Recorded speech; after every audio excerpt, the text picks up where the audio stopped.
तो चलिए, आप देख रहे हैं सबसे पहला जो शब्द मैंने लिखा है, सांख्य शास्त्र लिखा है। इस सांख्य शास्त्र में एक मिनट, कोई विद्यार्थी ज्वाइन करना चाहता है, एक बार उसको एडमिट करूं।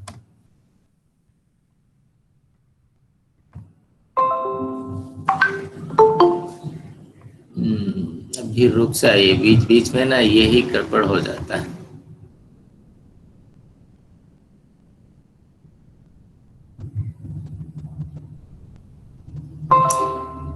फिर से दिख रही है मेरी स्क्रीन आपको? हाँ जी। तो इस सांख्य शास्त्र में ये जो सांख्य पद है ना, इसके मूल में संख्या है। ओहो, एक मिनट रुकिए, विद्यार्थी और अभी ज्वाइन कर रहे हैं।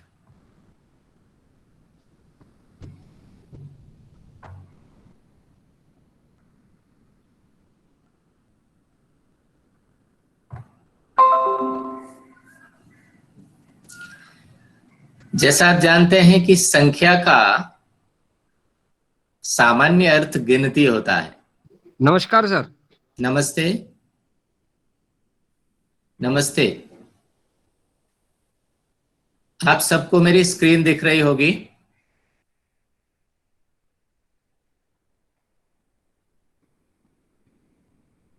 हेलो, बताएं, आप में से कोई बताए। यस सर, दिख रही है। जी सर।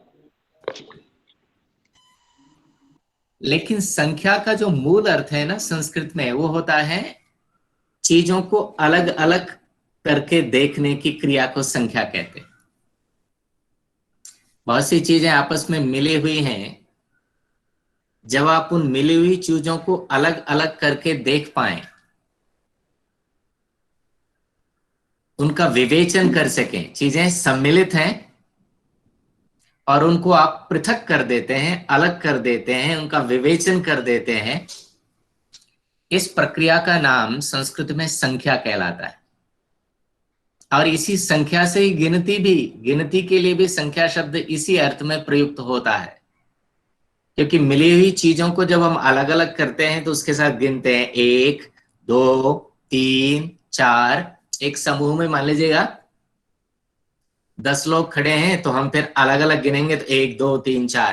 तो इससे गिनती का काम भी वास्तव में चीजों को, मिली हुई चीजों को अलग करना है। इसलिए संख्या शब्द गिनती के अर्थ में रूढ़ हो गया है, क्योंकि हम चीजों को अलग अलग करके समझना चाहते हैं, तो फिर गिनती करते हैं। इसलिए सांख्य शब्द में ये संख्या है, इसका मूल अर्थ वास्तव में सांख्य का अर्थ है संख्या से, अर्थात अलग अलग करने की प्रक्रिया से उत्पन्न होने वाला जो ज्ञान है, जिसे हम एक पद देना चाहें तो कहेंगे विवेक ज्ञान। पृथक करके देखना, अलग करके देखना, इसको कहते हैं सांख्य। और सांख्य में यही है, इस सृष्टि में, इस संसार में जो भी इस सृष्टि के मूल तत्व हैं, उन मूल तत्वों को अलग करके देखना, पहचानना, सांख्य फिलॉसफी बताती है। इसलिए सांख्य के आचार्यों ने, जिन्होंने भी इस विद्या का आरंभ किया, उन्होंने इसका नाम दिया सांख्य। तो चलिए, ये तो सांख्य पद पर विचार हो गया। अब शास्त्र देखिए, शास्त्र वास्तव में किसी विषय का विधिवत अनुशासन करने वाला जो ग्रंथ है, उसको शास्त्र कहा जाता है। अर्थात जिस ग्रंथ में किसी विशिष्ट विषय का विधिवत सांगोपांग प्रतिपादन हो। एक तो विधि पूर्वक हो, क्रमिक हो, इसके बाद ये, इसके बाद ये, इसके बाद ये, और संपूर्ण प्रतिपादन जिसमें किया गया हो, ऐसे ग्रंथ को हम शास्त्र कहते हैं। मतलब संगीत शास्त्र का कोई ग्रंथ है तो उसमें संगीत विषय का विधिवत और सांगोपांग वर्णन आपको मिले। दर्शन शास्त्र, व्याकरण शास्त्र, अर्थशास्त्र, रसायन शास्त्र, समाज शास्त्र, राजनीति शास्त्र, ऐसे इसलिए शास्त्र शब्द वास्तव में जहां किसी विशिष्ट विषय का विधिवत प्रतिपादन किया जाता है।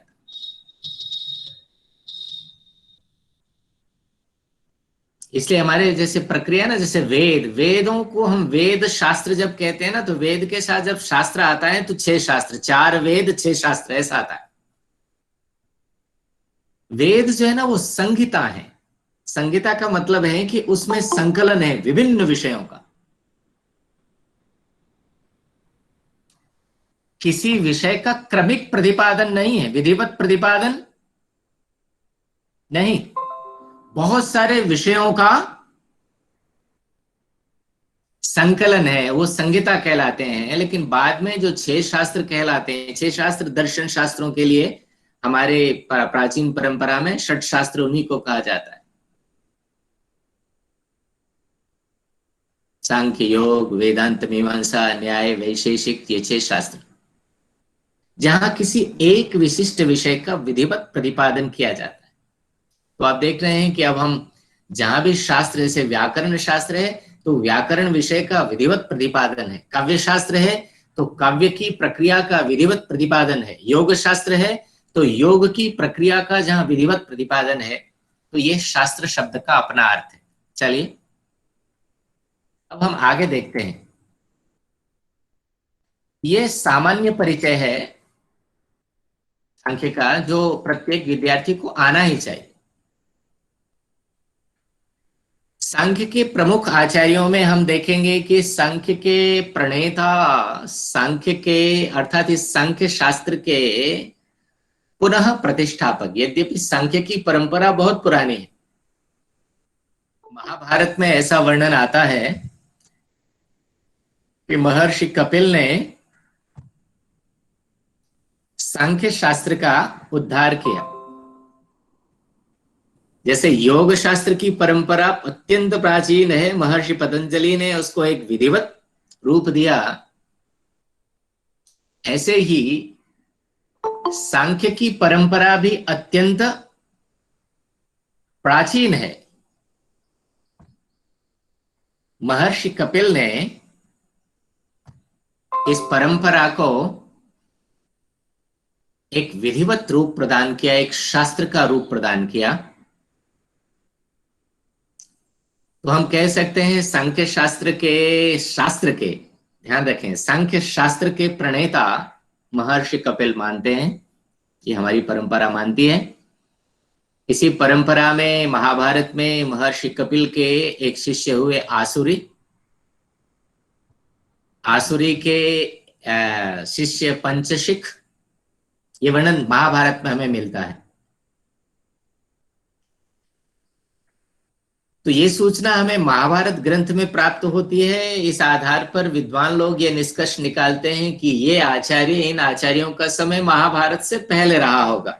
सामान्य रूप से महाभारत का काल 5000 वर्ष पूर्व माना जाता है आज से।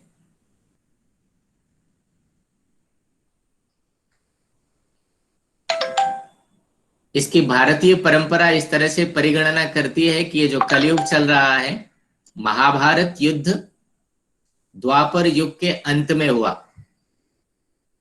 और इस समय वर्तमान में कलयुग चल रहा है और कलयुग के लगभग 5021 वर्ष बीत गए हैं। तो इस आधार पर भारतीय परंपरा यह स्वीकार करती है कि महाभारत का युद्ध आज से 5000 वर्ष पूर्व हुआ। जो हमारे विद्वानों की परंपरा है वो भी ये स्वीकार जरूर करते हैं कि ईसा से लगभग 2000 वर्ष पूर्व या 1500 वर्ष पूर्व महाभारत का युद्ध हुआ। तो वो भी लगभग 4000 3500 के आसपास महाभारत का समय चला जाता है। खैर, तो महाभारत ग्रंथ में इन आचार्यों का वर्णन आता है तो हम ये स्वीकार करते हैं कि ये आचार्य महाभारत काल से पहले के आचार्य हैं। लेकिन इनका यथावत समय क्या है, किस समय ये हुए, ये बता पाना संभव नहीं है। लोगों की अपनी अपनी इसमें अपनी अपनी अवधारणाएं हैं। इसी परंपरा में हमें महाभारत में ही 2 प्रमुख आचार्यों के नाम और मिलते हैं, जैगीषव्य और वार्षगण्य। ये ऐसे आचार्य हैं जिन्होंने सांख्य के ग्रंथों में जिनकी चर्चा हमें मिलती है, लेकिन इनके ग्रंथ इस समय उपलब्ध नहीं। यहां तक के विद्वान ये स्वीकार करते हैं कि महर्षि कपिल ने जिस सांख्य शास्त्र का उपदेश अपने शिष्य आसुरी को किया, आसुरी ने जिसका वर्णन पंचशिख को किया, और ये परंपरा हम तक पहुंची है, वो वास्तव में शास्त्र उन आचार्यों के हमारे सामने इस समय है नहीं। यद्यपि कुछ लोग कहते हैं कि जो इस समय सांख्य प्रवचन सूत्र मिलते हैं वो महर्षि कपिल द्वारा प्रणीत हैं, लेकिन अधिकांश विद्वान ये मानते हैं कि नहीं, महर्षि कपिल के सिद्धांतों को आधार बना करके वो सूत्र बाद में किसी ने लिखे हैं। अब इसी परंपरा में सांख्य के इन प्रमुख आचार्यों में बाद में हम देखते हैं एक मुख्य आचार्य जिसका नाम है ईश्वर कृष्ण। और ईश्वर कृष्ण का समय ईसवी पूर्व प्रथम द्वितीय शताब्दी के आसपास माना जाता है, और इन्होंने महत्वपूर्ण ग्रंथ लिखा जिस ग्रंथ का नाम है सांख्य कारिका। और इस समय सांख्य शास्त्र का सबसे प्रमुख एवं महत्वपूर्ण ग्रंथ यही है जो हमारे सामने उपलब्ध है। यद्यपि सांख्य सूत्र भी उपलब्ध हैं, लेकिन जिस तरह से सांख्य कारिका में सांख्य के विषयों का प्रतिपादन किया गया है, उस आधार पर सांख्य कारिका नाम के ग्रंथ का प्रचार और प्रसार बहुमात्रा में देखने को मिलता है, और अनेक आचार्यों ने सांख्य कारिका नाम के ग्रंथ पर टीकाएं लिखी हैं। तो ये सामान्य सा परिचय मैंने आपके सामने रखा जो विद्यार्थियों को पता होना चाहिए। अब चलिए हम इस परिचय पर ज्यादा समय न बिताते हुए हम आगे बढ़ते हैं। सांख्य के विषय में दो अवधारणाएं प्रचलित हैं, निरीश्वर एवं सेश्वर सांख्य। ऐसी सांख्य का वह सिद्धांत जिसमें ईश्वर की चर्चा नहीं हुई है, जहां केवल प्रकृति और पुरुष, पुरुष का अर्थ है जीवात्मा, जहां केवल और प्रकृति और पुरुष, इस आधार पर इस द्वैत की ही चर्चा हुई है, ईश्वर की परिचर्चा नहीं हुई है, ऐसे सांख्य सिद्धांत को निरीश्वर सांख्य कहते हैं आचार्य। दूसरा सांख्य सेश्वर सांख्य है। सेश्वर का मतलब है ईश्वर सहित, अर्थात जिसमें प्रकृति और पुरुष के साथ साथ ईश्वर की चर्चा भी हुई है। ऐसे सांख्य के सिद्धांत को सेश्वर सांख्य कहा जाता है। निरीश्वर सांख्य, सेश्वर सांख्य। अब हम देखेंगे इस सेश्वर और निरीश्वर की अवधारणा को थोड़ा और आगे स्पष्ट किया जाएगा। सांख्य शास्त्र में जैसा आप जानते हैं मुख्यतः दो तत्व स्वीकार किए जाते हैं, प्रकृति और पुरुष। ये बात आप ध्यान में रख लें। इसी आधार पर सांख्य को द्वैतवादी दर्शन कहा जाता है। द्वैत की चर्चा जहां है, जहां ड्युअलिज्म की चर्चा है, दो तत्वों की चर्चा है, प्रकृति और पुरुष। प्रकृति जड़ तत्व है तथा पुरुष चेतन तत्व है, और इस जड़ और चेतन के संयोग से ही यह संसार बना है, यह सांख्य का सिद्धांत है। और वैसे भी हम देखते हैं इस संसार में, आप देखेंगे तो दो ही तरह के तत्व आपको दृष्टिगोचर होंगे। इस संसार में कुछ जड़ पदार्थ हैं और कुछ चेतन पदार्थ हैं। चेतन पदार्थ जिनमें चेतना है, चैतन्य है, जीवन है, क्योंकि बिना चैतन्य के जीवन नहीं है। जिसे हम जीवन कहते हैं वो चैतन्य के साथ ही आता है।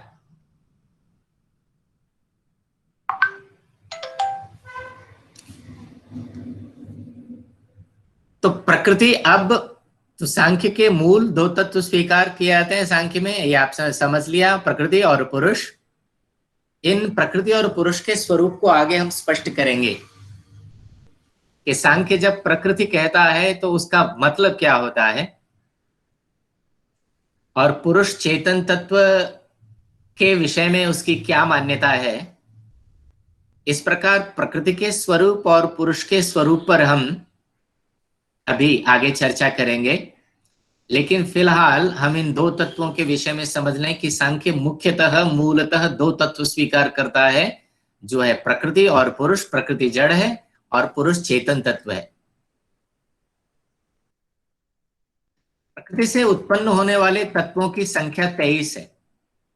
अर्थात प्रकृति तो मूल प्रकृति हो गई, कारण हो गई। उस कारण से जब कार्य होता है, चीजें बनती हैं, तो वह तत्व कितने? 23 तत्व प्रकृति से उत्पन्न होते हैं। तो प्रकृति और उससे उत्पन्न होने वाले 23 तत्वों की मिलकर संख्या कितनी हो गई? 24 हो गई। एक तो प्रकृति स्वयं, जो मूल कारण है, और मूल कारण से उत्पन्न होने वाले 23 तत्व। ये 23 तत्व क्या है, ये आगे हम परिचर्चा करेंगे, इस पर चर्चा रहेगी। अभी केवल इतना आप समझ लें कि प्रकृति से 23 तत्व उत्पन्न होते हैं। प्रकृति मूल कारण है और वो 23 जो है ना, वो कार्य हैं, प्रकृति से उत्पन्न होने वाले हैं। उनमें कुछ कार्य कारण भी हैं। कार्य कारण का अभिप्राय है कि कुछ उत्पन्न होते हैं, उत्पन्न करते हैं आगे। तो जो स्वयं उत्पन्न होता है, इस दृष्टि से वो कार्य कहलाएगा, और अपने से किसी दूसरे को उत्पन्न कह रहा है तो कारण कहलाएगा। लेकिन मूल प्रकृति केवल कारण है, क्योंकि वो किसी से उत्पन्न नहीं होती, वो उत्पन्न करती है। इसलिए सांख्य में प्रकृति को मूल कारण कहा गया है। तो हमने देखा कि प्रकृति और उससे उत्पन्न होने वाले 23 तत्वों को जब आप मिला देंगे आपस में तो 24 हो गए। और उस 24 तत्वों की संख्या में जब आप पुरुष तत्व को भी जोड़ देंगे तो कुल तत्वों की संख्या 25 हो जाती है। एक प्रकृति, प्रकृति से उत्पन्न होने वाले 23 तत्व 24 हो गए दोनों मिलके, और 25वां पुरुष तत्व। तो इस तरह सांख्य शास्त्र में ये 25 तत्व स्वीकार किए जाते हैं, और इसको हम निरीश्वर सांख्य कहते हैं, क्योंकि यहां ईश्वर की चर्चा नहीं इन 25 तत्वों में। 25 तत्वों में 24 तो प्रकृति और प्रकृति से उत्पन्न होने वाले पदार्थ हैं, तत्व हैं, और 25वां तत्व है पुरुष तत्व। अब हम देखेंगे इन 25 तत्वों में ईश्वर तत्व को भी शामिल कर देने से संख्या 26 हो जाती है। और इस 26 तत्व वाले, यहां ये तक लिख गया है, इस 26 तत्व वाले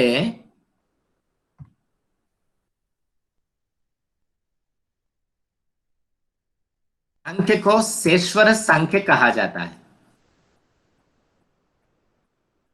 अर्थात ऐसा सांख्य जिसमें ईश्वर की भी चर्चा हुई है। और जो योग शास्त्र है ना, वो वास्तव में ईश्वर सांख्य है। क्योंकि योग शास्त्र में ईश्वर के स्वरूप का वर्णन आता है।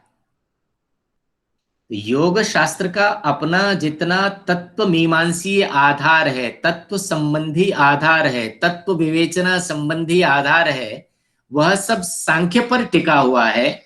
उन सांख्य के 25 तत्वों के अतिरिक्त योग दर्शन में पुरुष, सॉरी, ईश्वर तत्व को भी, जिसे वहां पुरुष विशेष कहा गया है, उसको भी स्वीकार किया गया है। इसलिए विद्वानों की दृष्टि में जो योग शास्त्र है वास्तव में वो शेश्वर सांख्य है। चलिए अब हम, ये आपके सामने निरीश्वर सांख्य और शेश्वर सांख्य की अवधारणा स्पष्ट हुई। अब हम सांख्य की तत्व मीमांसा का विवेचन करेंगे। जैसा कि आपको ऊपर बताया गया है कि सांख्य में मूलतः दो ही तत्व स्वीकार किए जाते हैं, प्रकृति और पुरुष। ये बात आप हमेशा ध्यान रखें। सांख्य द्वैतवादी दर्शन है। इसमें मूलतः दो ही तत्व स्वीकार किए जाते हैं, प्रकृति और पुरुष। सांख्य के प्रकृति और पुरुष, ये जो दो मूल तत्व हैं, इनमें प्रकृति जड़ तत्व है जैसा कि पहले स्पष्ट बताया है, और पुरुष चेतन तत्व है। इस जड़ और चेतन के संयोग से ही ये संसार बना है। अब प्रकृति क्या है, इस पर हम विचार करेंगे। इसके स्वरूप को समझना बहुत आवश्यक है। सामान्य रूप से प्रकृति शब्द का अर्थ हम नेचर लेते हैं। प्रकृति, नेचर, प्रकृति में सब कुछ फैला हुआ है, इस नेचर में सब कुछ है। तो प्रायः प्रकृति शब्द जब हमारे सामने आता है तो हम यूं सोचते हैं कि ये जो नेचर है यही प्रकृति है। किंतु यहां प्रकृति का अर्थ नेचर नहीं है। सांख्य में जो प्रकृति शब्द प्रयुक्त हुआ है उसका अर्थ नेचर नहीं है।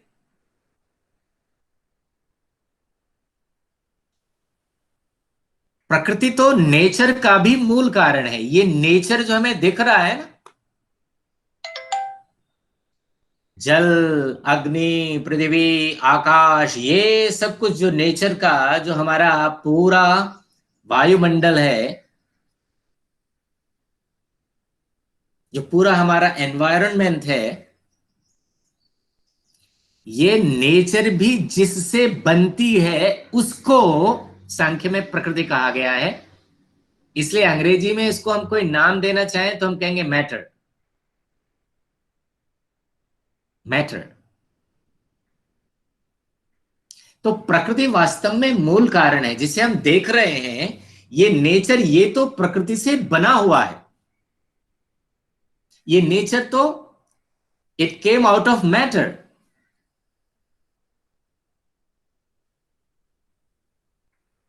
तो सांख्य में, इसलिए सांख्य में इस जगत का जो उपादान कारण है उसके पर्यायवाची के रूप में प्रकृति शब्द का प्रयोग किया गया है। उपादान कारण। भाई चीजें जब बनती हैं ना तो उसके कई कारण होते हैं। उसमें जो मुख्य कारण होता है वो उपादान कारण होता है, वो मैटर, मटेरियल, जिससे चीज बनी है। जैसे आपसे उदाहरण के लिए कहें कि घड़े का उपादान कारण, मिट्टी के घड़े का उपादान कारण क्या है? मिट्टी है। मुख्य जो घड़े, मिट्टी के घड़े के निर्माण में जो मुख्य कारण है वो मिट्टी है। बाकी और भी हैं,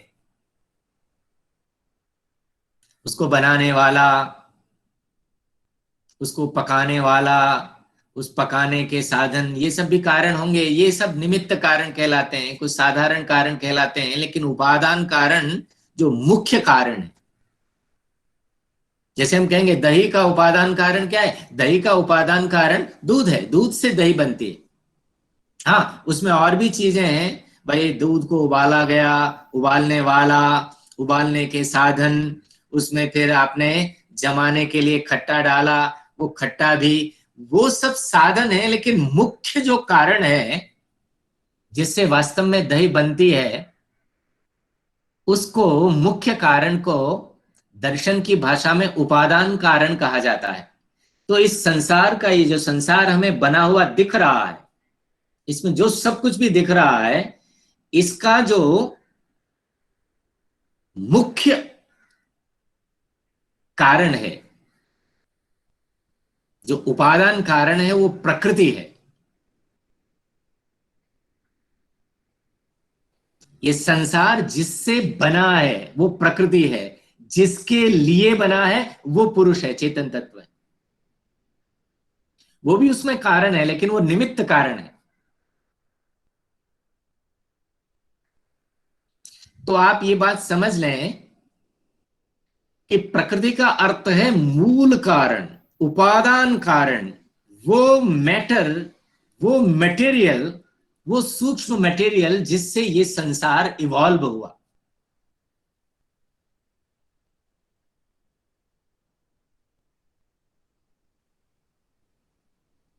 इस प्रकृति से, ये जो प्रकृति, जो उपादान कारण है सांख्य की दृष्टि से, इससे उत्पन्न होने वाले तत्वों को सांख्य में विकृति कहा जाता है। अर्थात प्रकृति से जो बनता है, प्रकृति से जो विकार आता है, प्रकृति में जो विकार आता है, क्योंकि चीजें जब मूल कारण में विकार आता है तभी चीजें बनती हैं। जैसे मूल कारण दही का मूल कारण दूध है। दूध में जब विकार आएगा, दूध जब विकृत होगा तो दही बनेगी। मिट्टी जब अपने स्वरूप से विकृत होकर के कुछ अलग परिणाम में आएगी तो घट बनेगा। रुई जब अपने मूल रूप को छोड़ करके धागे में धागे फिर जुड़ करके बनेंगे तो वस्त्र बनेगा।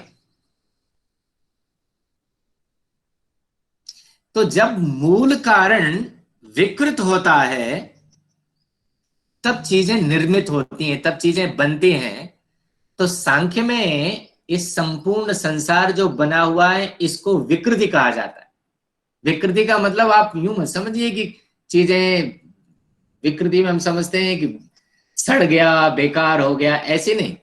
विकृति का मतलब है जो अपने मूल कारण से बदल गया, जिसमें बदलाव आ गया, जिसका परिणाम हो गया। पहले कुछ और था, बाद में कुछ बदल गया, विकार आ गया उसमें।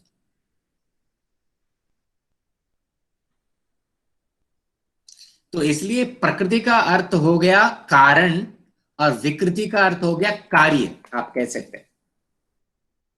इस प्रकार हम प्रकृति को क्या कह सकते हैं? प्रकृति कारण है और विकृति कार्य है। अब मैं आपसे ऐसे ही,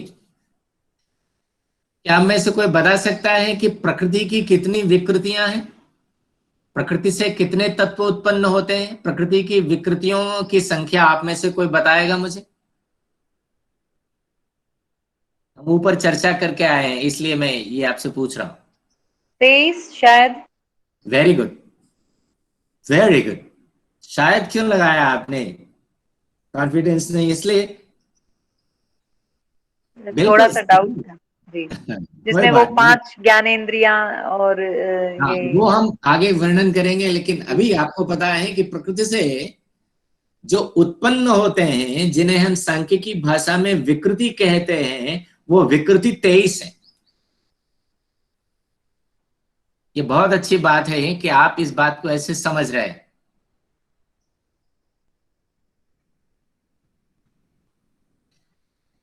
चूंकि प्रकृति इस जगत का प्रधान कारण है, सांख्य की दृष्टि में इस संसार का, इस जगत का। अच्छा, मुझे आप में से कोई ये बताएगा, ये जो संसार है इसको संसार क्यों कहते हैं? ये वैसे ही पूछ रहा हूं जिससे कि आप जो है ना इस तरह से भी सोचना आरंभ करें कि कई बार उस शब्द में ही उस शब्द का अपना मूल अर्थ छुपा रहता है जिस पर हमारा ध्यान जाता नहीं।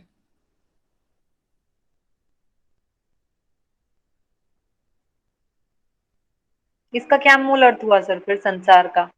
हाँ, यही यही, चलो ठीक है। संसार का मतलब है जो चलता रहता है, संसरण करता रहता है। तो फिल्म का कभी गीत सुना, संसार है एक नदिया? जैसे नदी बहती रहती है, संसरण करती रहती है। नदी को भी सरिता इसलिए कहा जाता है क्योंकि वो बहती रहती है। सरित, सरण करना अर्थात निरंतर बहते रहना। ये संसार इसलिए है क्योंकि ये निरंतर सरण करता रहता है। संसरतीति संसारः। ऐसे ही जगत शब्द भी है। अब आप कहेंगे जी चलो संसार का अर्थ आपने बताया, लेकिन जगत क्यों कहते हैं इसको? ये भी गच्छतीति जगत, जो जाता रहता है, चलता रहता है, रुकता नहीं। ये संसार रुकता नहीं, चलता रहता है। निरंतर इसमें कुछ न कुछ चलता रहता है। चीजें बनती बिगड़ती रहती हैं निरंतर, कभी ठहरता नहीं।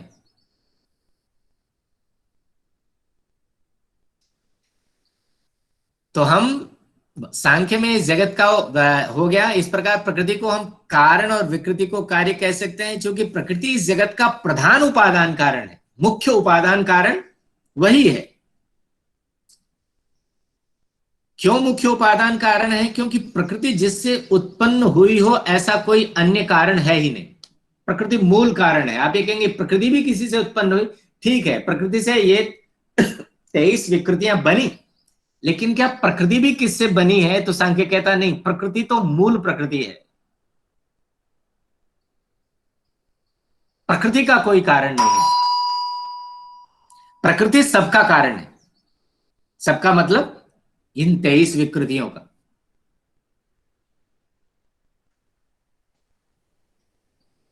इसलिए सांख्य में प्रकृति के लिए जिन शब्दों को, और शब्दों को आपको सामने कभी कभी आ सकते हैं, मूल प्रकृति भी, प्रकृति के लिए मूल प्रकृति शब्द का प्रयोग आपको सांख्य शास्त्र में मिल जाएगा।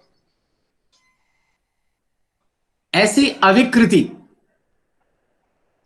अविकृति जो विकार नहीं है, जो किसी का कार्य नहीं है, जैसे 23 तत्व तो विकृति हैं, लेकिन प्रकृति किसी की विकृति नहीं है, इसलिए प्रकृति के लिए सांख्य शास्त्र में अविकृति शब्द भी आपको मिल जाएगा, और प्रधान भी। सांख्य में प्रधान पद का प्रयोग भी, प्रधान जो प्रमुख कारण है, जो इस संसार का प्रमुख उपादान कारण है, मूल कारण है, इसलिए सांख्य में प्रकृति के लिए प्रधान पद का प्रयोग भी हुआ है। ये आपको पता होना चाहिए। सांख्य शास्त्र पढ़ते हुए आपके सामने प्रधान पद आता है तो आप समझें कि वो प्रकृति की बात कर रहे हैं। मूल प्रकृति आ जाए तो भी प्रकृति की बात हो रही है, अविकृति पद आ जाए तो भी प्रकृति की बात हो रही है, ये आपको पता होना चाहिए। तो यहां तक प्रकृति के संदर्भ में जो हमने चर्चा की, उससे हमारे सामने निष्कर्ष रूप में ये निकल के आया कि सांख्य के अनुसार इस संसार का, इस जगत का जो मूल उपादान कारण है, उसके लिए सांख्य प्रकृति शब्द का प्रयोग करता है, और बाकी उस प्रकृति से उत्पन्न होने वाले तत्वों को विकृति कहा जाता है, जो संख्या में 23 है। चलिए, लेकिन अभी हमारे सामने ये नहीं आया कि ये प्रकृति का स्वरूप क्या है। ये हम आगे देखते हैं। ये तो आ गया कि प्रकृति इस जगत का उपादान कारण है, लेकिन उस उपादान कारण का स्वरूप क्या है?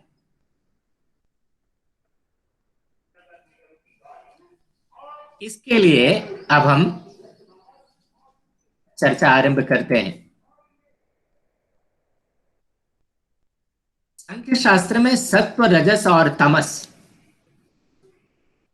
ये 3 गुण स्वीकार किए जाते हैं। सत्व, रजस और तमस, आप ये स्मरण कर लें।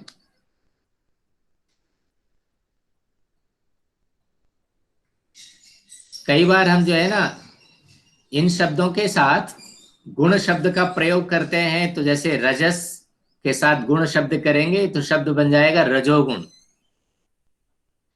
तमस शब्द के साथ जब गुण शब्द प्रयोग करेंगे तो शब्द बन जाएगा तमोगुण। ऐसे ही सत्व शब्द के साथ जब हम गुण शब्द प्रयोग करते हैं तो प्रायः जो इस बात को नहीं जानते, वो रजोगुण तमोगुण की तरह सतोगुण कह देते हैं। ये उचित शब्द नहीं होता, सतोगुण शब्द नहीं बनता है, सत्वगुण। इसलिए आप योग शास्त्र के और सांख्य शास्त्र के विद्यार्थी हैं, इसलिए आप जब कभी इन सब गुणों की चर्चा करेंगे तो आप सत्व गुण कहेंगे, सतोगुण नहीं। हाँ, रजोगुण तमोगुण, सत्वगुण, रजोगुण, तमोगुण। चलिए, तो ये जो सत्व, रजस और तमस हैं, इन तीनों गुणों की साम्य अवस्था को प्रकृति कहते हैं। प्रकृति वास्तव में अपने में कुछ नहीं है। प्रकृति तो सत्वगुण, रजोगुण और तमोगुण, इनकी समान अवस्था है। अर्थात जब ये गुण, तीनों गुण समान अवस्था में होते हैं, समान, आप कहेंगे जी समान अवस्था का, समान का मतलब है जब रजोगुण रजोगुण में ही परिणाम हो रहा हो, रजोगुण का परिणाम रजोगुण में ही हो रहा हो। तमोगुण का परिणाम तमोगुण में ही हो रहा हो, सत्वगुण का परिणाम सत्वगुण में ही हो रहा हो, जब ये तीनों गुण जो है ना परस्पर न मिल करके स्वयं अपने अपने में ही व्यवहार कर रहे हो, तब वो अवस्था प्रकृति कहलाती है। वो वास्तव में मूल कारण की अवस्था है। तो साम्य अवस्था का मतलब है समत्व, अपने अपने में ही रहना। विषम का मतलब हो जाता है, सम का जब हम विषम करेंगे तो चीजें मिल गई, विषम हो गए। इसलिए जब मूल कारण अवस्था में, जब इस संसार का, यह जब संसार अपने मूल कारण में रहता है, जिसको हमने प्रकृति कहा, तब वास्तव में सत्व रजस और तमस, ये जो तीनों गुण हैं, ये अपनी अपनी साम्य अवस्था में ही रहते हैं।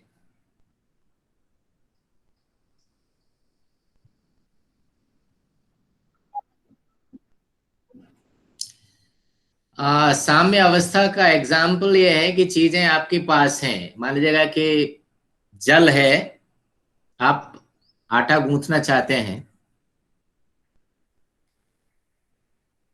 तो आपके पास आटा रखा हुआ है एक पात्र में, एक पात्र में आप जल रखा हुआ है, दोनों चीजें रखी हुई हैं अलग अलग।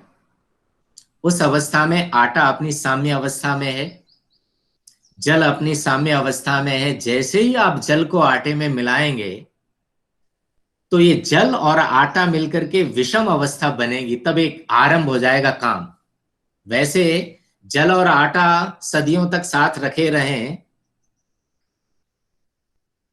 रोटी बनाने के लिए ना, प्रक्रिया आरंभ नहीं होगी। तो ऐसे ही जब सत्वगुण अपने में है, रजोगुण अपने में है, तमोगुण अपने में है, ये तीनों जब अपनी अपनी अवस्था में ही होते हैं,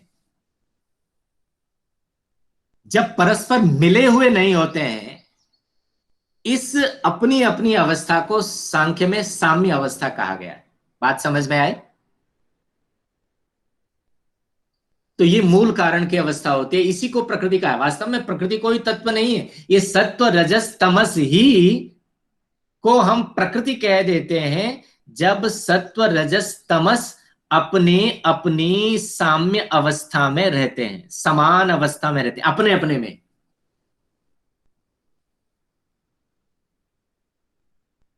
देखिए ना, इस प्रकृति में आप देखेंगे कि कोई भी निर्माण बिना विषम अवस्था हुए नहीं आता। यहां तक कि आप इलेक्ट्रिसिटी को देखेंगे, आप जो पॉजिटिव पॉजिटिव है, यार पॉजिटिव को पॉजिटिव से मिलाएंगे तो कुछ नहीं होता, नेगेटिव नेगेटिव से मिलाएंगे तो कोई नहीं होगी चीज। जब पॉजिटिव और नेगेटिव, जब पॉजिटिव पॉजिटिव के साथ व्यवहार कर रहा है, ये तो साम्य अवस्था है।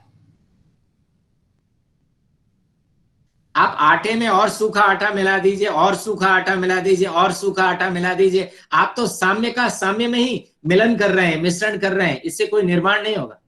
आप पानी में और पानी मिला दीजिए, और ला करके मिला दीजिए, आपका साम्य के साथ साम्य व्यवहार हो रहा है, कोई निर्माण नहीं होगा। हाँ, जैसे ही आप इसको इस पदार्थ में मिलाएंगे, तब जो है ना निर्माण की प्रक्रिया आरंभ होती है। पानी अलग रखा हुआ है, मिट्टी अलग रखी हुई है, और आप चाहें कि मिट्टी और पानी घड़ा बना देंगे, नहीं, ये जब तक अपनी अपनी साम्य अवस्था में नहीं, जब मिट्टी को पानी के साथ गूंथेंगे तब आप घट बनाने के लिए आगे प्रक्रिया आरंभ होगी। पॉजिटिव पॉजिटिव बात नहीं बनेगी, नेगेटिव नेगेटिव बात नहीं बनेगी। जैसे ही पॉजिटिव नेगेटिव होता है, एनर्जी आरंभ हो जाती। सांख्य भी यही बात कह रहा है कि ये जो तीन गुण हैं, सत्व रजस और तमस, ये जब अपने अपने में ही व्यवहार करते हैं, जिसको उन्होंने साम्य अवस्था कहा, तब जो है ना ये संसार अपने मूल कारण के रूप में रहता है। उस अवस्था को ही सांख्य में प्रकृति कहा गया है।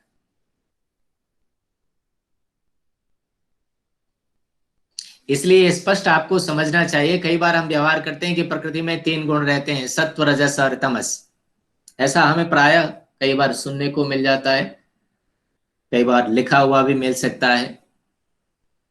वास्तव में प्रकृति में तीन गुण रहते नहीं, ये तीन गुण ही प्रकृति है।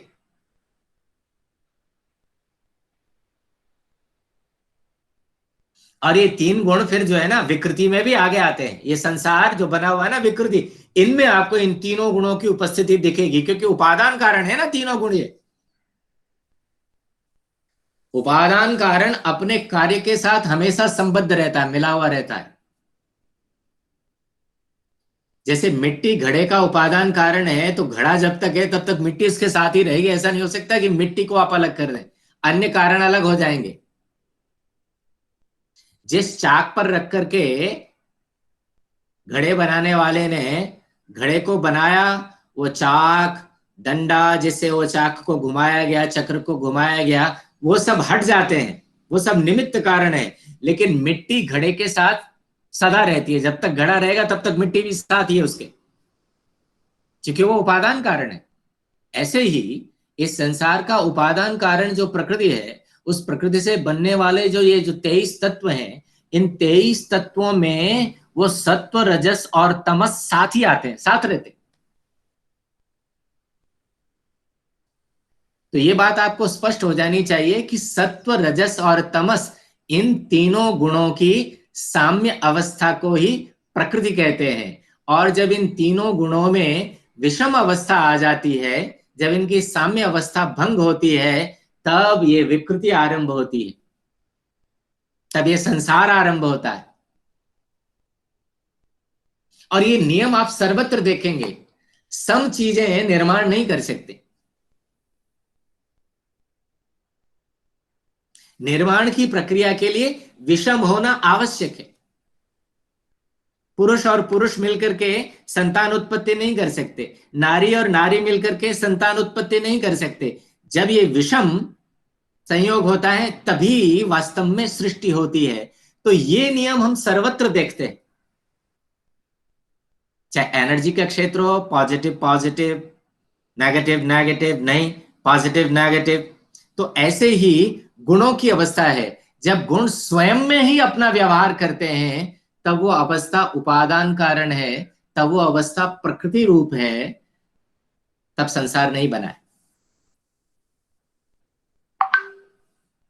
अब ये और समझ लें आप, चूंकि बात सत्व, रजस और तमस की आप सामने आई है, तो आप ये कहेंगे चलो जी आपने बता दिया कि सत्व, रजस और तमस, इनके साम्य अवस्था को प्रकृति कहते हैं, लेकिन ये तो बताइए कि सत्व, रजस और तमस क्या है। चलिए इस पर विचार करते हैं। सांख्य में जो सत्व, रजस और तमस की साम्य अवस्था को प्रकृति का बताया गया, इसमें जो मूल कारण, सांख्य का मूल कारण तो ये सत्व, रजस और तमस ही है। सांख्य के अनुसार इस संसार का मूल कारण क्या है? सत्व, रजस और तमस।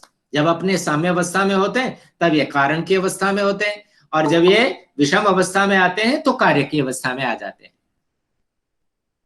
तो सांख्य के अनुसार मूल कारण का वह अविभाज्य भाग जो स्वरूपतः हल्का, प्रकाशक और सुख कारक होता है, उसे सत्व कहते हैं।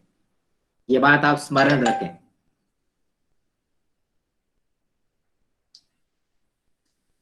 देखिए, सत्व, रजस और तमस, ये तीनों जब अपनी अपनी अवस्था में, ये अलग अलग करके नहीं आप इनको कर सकते। तीनों जब साथ साथ रखे हुए हैं, मिले नहीं है, साथ साथ है,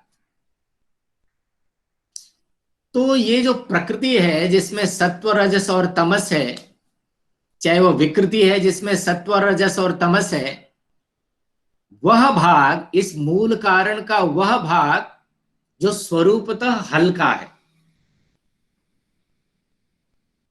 सांख्य में कहा गया सत्वम लघु, हल्का होता है। सत्व गुण हल्का होता है, प्रकाशक होता है और सुख कारक होता है। इसलिए हमारे, चूंकि ये जितने पदार्थ सत्व, रजस और तमस से ही बने हैं, तो जिन पदार्थों में हल्कापन है, जो पदार्थ प्रकाशक हैं, जो पदार्थ सुखकारक हैं, वहां सत्व की अवस्था स्वीकार की जाती है। हमारे मन में भी, मन भी प्रकृति से बना हुआ तत्व है। तो ये तीनों गुण जो है ना, परस्पर इनका जो है ना सम्मिश्रण बदलता रहता है। कई बार चीजें बदलती रहती है आपस में, कभी सत्व का उद्रेक हो जाता है, कभी सत्व का आधिक्य होता है। तो मन में हम हल्कापन महसूस करेंगे, मन में हम अच्छा प्रकाश का अनुभव करेंगे, मन में हम सुख का अनुभव करेंगे। तो समझना चाहिए कि उस समय हमारे मन में जो मूल तत्व जिससे मन बना हुआ है, वो मूल तत्व सत्व जो है ना वो अधिक हो गया, क्योंकि परिणाम निरंतर होता रहता है। गुणा गुणेषु वर्तन्ते। इसलिए हम कहते हैं कि भाई सात्विक भोजन करो, हल्का पदार्थ जिससे एनर्जी आए, ऐसा आए ऐसा आए, मन प्रसन्न रहे। तो हर एक चीज के साथ सात्विक जुड़ गया। तो सांख्य के अनुसार जो मूल उपादान कारण है जिससे संसार बनता है, उसमें जो स्वरूपतः हल्का प्रकाशक और सुख कारक है उसको सत्व कहते हैं। और रजोगुण क्या है? मूल कारण का वह अविभाज्य भाग जो स्वरूपतः चंचल प्रेरक और दुख कारक होता है, उसे रजस कहते हैं। रजोगुण का काम है पदार्थों को चलायमान रखना।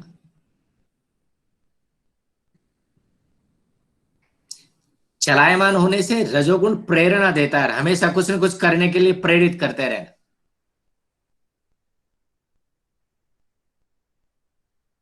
जहां अस्थिरता, जब मन जो है ना किसी एक स्थान पर टिक न रहा हो,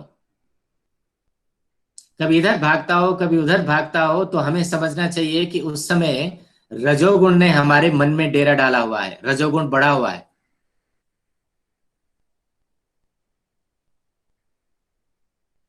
तो स्वरूपतः रजोगुण चंचल होता है, और चंचल होने के कारण प्रेरक होता है। प्रेरक का मतलब कोई ये करने के लिए प्रेरणा करे, कभी तुरंत जो है ना उसके बाद ऐसा करने के लिए प्रेरणा करे, कहीं टिके नहीं। इसलिए उसको सांख्य में दुख कारक भी कहा, उससे दुख उत्पन्न होता है। और तमस, तमस जो है वो, रजस को हम ऐसा लिखेंगे,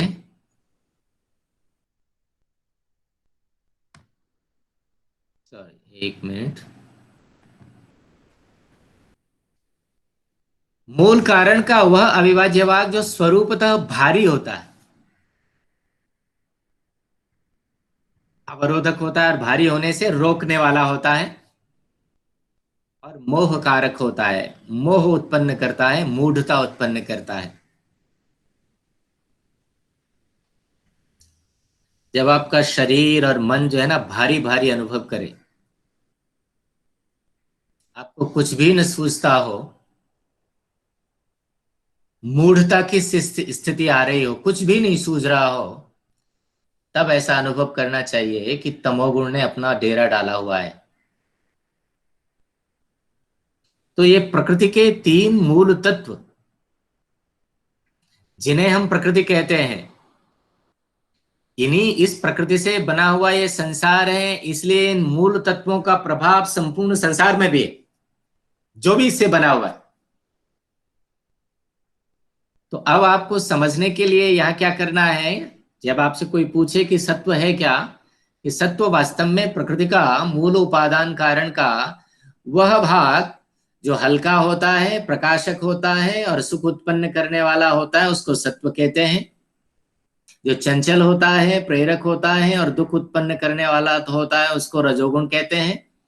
जो भारी होता है, अवरोधक होता है और मोह या मूढ़ता उत्पन्न करने वाला होता है, उसे तमोगुण कहते हैं। ये तीनों गुण संसार में है, संसार के प्रत्येक पदार्थ में, क्योंकि इन्हीं से ये बना है। तीनों की आवश्यकता है। यदि तमोगुण न हो तो जो गुरुत्व है ना, तमोगुण चूंकि गुरु, गुरु का अर्थ भारी है, यदि भारीपन न हो तो हम चल नहीं पाएंगे।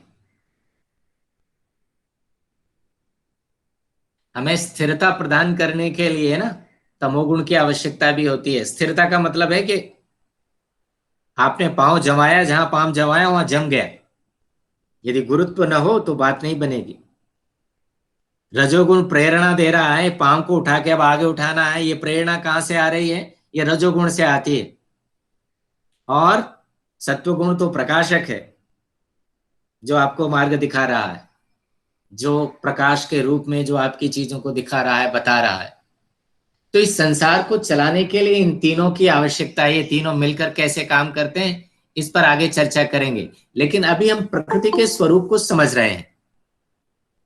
एक मिनट रुकिए विद्यार्थियों। इस समय हम प्रकृति के स्वरूप को समझ रहे हैं। और आज आज हमने जो जाना है वो इतना जाना है कि सांख्य के अनुसार मूल दो तत्व हैं, प्रकृति और पुरुष। प्रकृति इस संसार का मूल उपादान कारण है, और उसका जो स्वरूप है वो वास्तव में सत्व और रजस और तमस यही है।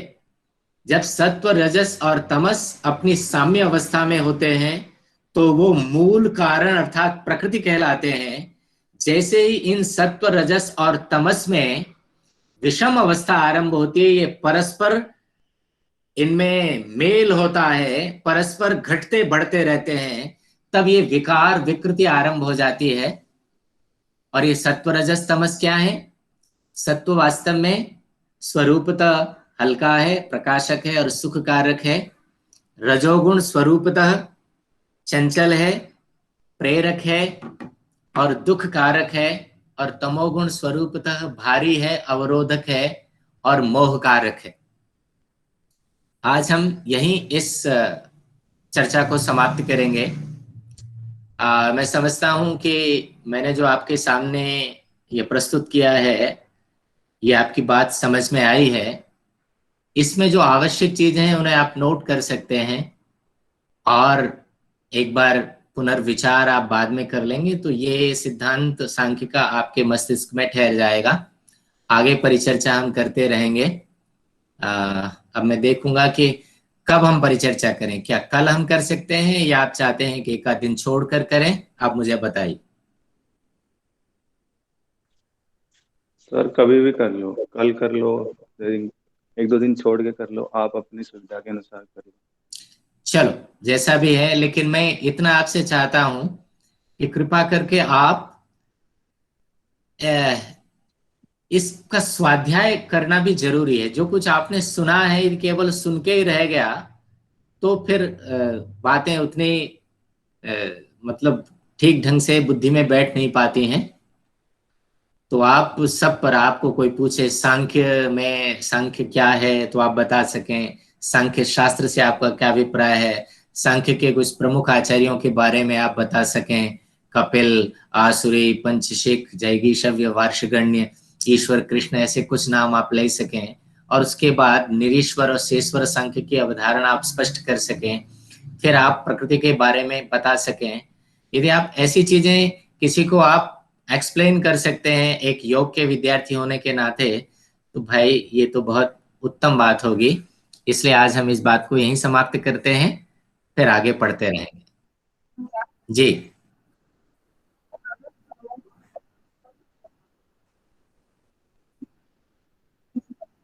इनविजिबल हैं आप, यू कैन फील देम। आप देख नहीं सकते लेकिन यू कैन फील देम। और सर जैसे कि ये सात्विक भोजन, वो तामसिक भोजन और राजसिक भोजन भोजन होता है, तो भोजन जो हम खाते हैं उससे हमारे गुण की अधिकता होती है, जैसे कि जैसा जी भोजन बिल्कुल। खाएंगे। हाँ बिल्कुल, ये इसी आधार पर निर्धारित किया लोगों ने ना, आचार्यों ने, जो आयुर्वेद के आचार्य, उन्होंने किसी पदार्थ विशेष को खाया। पदार्थ विशेष के खाने के बाद वो अपने एक उत्साह का अनुभव शरीर में कर रहे हैं, हल्कापन महसूस कर रहे हैं, तब उन्होंने निर्धारित कर दिया अच्छा ये भोजन सात्विक भोजन है। एक भोजन हमने ऐसा कर लिया जिसके खाने के बाद हमें नींद ही आए जा रही है, उठने को मन ही नहीं कर रहा है, कुछ करने को मन ही नहीं कर रहा है, तब आचार्यों ने जान लिया कि अरे ये भोजन जो है ना ये तामस भोजन है। इसको करने के बाद फिर आदमी सोता ही रहता है, सोता ही रहता है, सोता ही रहता है। और कुछ ऐसे भोजन भी हैं कि भाई जिनको खाने के बाद व्यक्ति जो है ना उसका मन जो है ना अस्थिर हो जाता है एकदम, उसको चटपटे टाइप इस तरह के भोजन, तो उन्होंने कहा ये राजसिक भोजन है।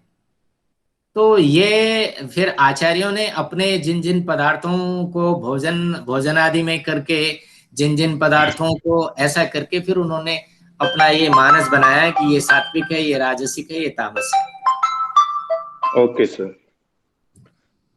हेलो मनु, मैं अभी बात करूंगा, मैं अभी अपने विद्यार्थियों के साथ संवाद कर रहा हूँ, आपसे बाद में बात करता हूँ जी। किसी हम्म।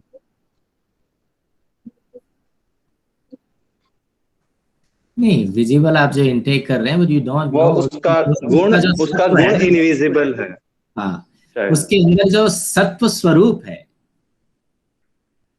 मान लीजिएगा वो कि हम आप जैसे हम कहते हैं ना कोई औषधि हम खाते हैं, वो औषधि जब हमारे शरीर में जाकर के जब उसके विभिन्न प्रकार के उसमें से रस निकलते हैं, कौन सा रस किस रूप में कैसे काम करता है, that energy we don't know, वो इनविजिबल है।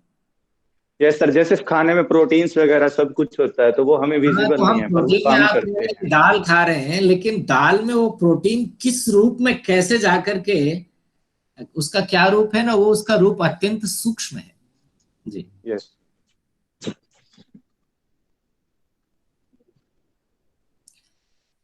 नहीं, मैं समझा नहीं क्या कह रहे हैं।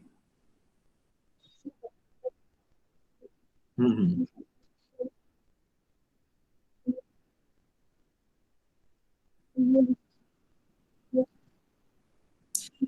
नहीं, ऐसा है ना, बॉडी पर कोई भी होना, शरीर में होने वाली कोई भी चीज है ना, उसके बारे में निर्णय तो हमारा चित्त ही करता है। यदि हम संस्कृत सांख्य और योग की दृष्टि से बात करें तो चित्त, मन, बुद्धि और अहंकार ही इस विषय में निर्णय करते हैं। कोई शरीर, हमारे शरीर के लिए वो माने कोई पदार्थ मैंने खाया और मेरे शरीर में उस पदार्थ ने कुछ ऐसा विशिष्ट किया, तो मेरा माइंड ही तो उसको अनुभव कर रहा है। हम तो सब कुछ अपने माइंड से एक्सपीरियंस करते हैं। हरे शरीर में होने वाली हर गतिविधि का कंट्रोल जो है ना हमारे माइंड में है। तो जैसे ही हम कोई भोजन करते हैं और भोजन से रस बना, रस से जैसे ही रक्त बना और रक्त प्रवाहित होकर के जब हमारे धमनियों में होता हुआ सर्वत्र जाता है, तो उसकी जो अनुभूति अच्छी हो रही है वो अनुभूति मस्तिष्क से ही होती है, माइंड से ही होती है। All sensations come from mind जी। चलिए, हम ये चर्चा करते रहेंगे, लेकिन आज जो चर्चा की है, मैं ऐसा अनुभव करता हूं कि